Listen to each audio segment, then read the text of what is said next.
All right, let's get started.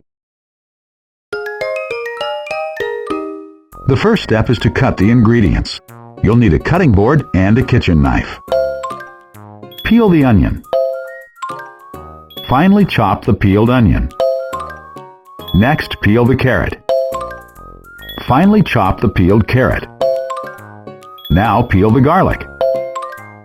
Finely chop the peeled garlic. Remove the whole tomatoes from the can and cut them into 1/2-inch pieces. Save the juices in the can for later.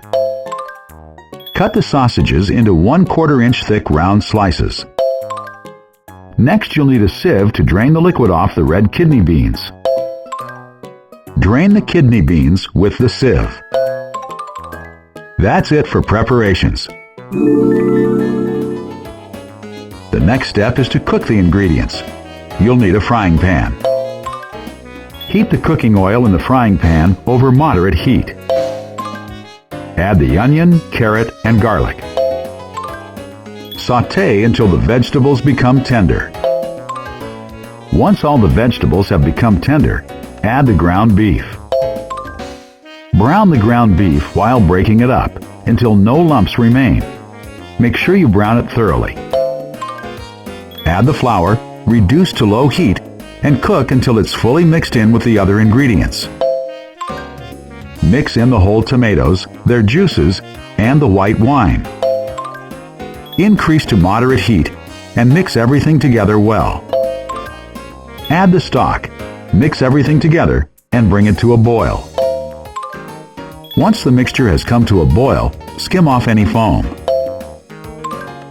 Reduce to low heat and add the red kidney beans. Mix in the sausages and bay leaves.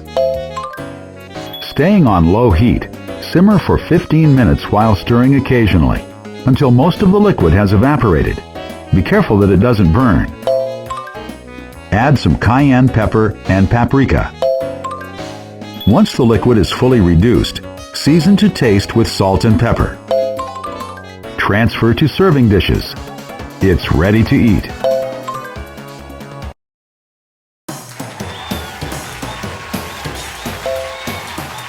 Well done!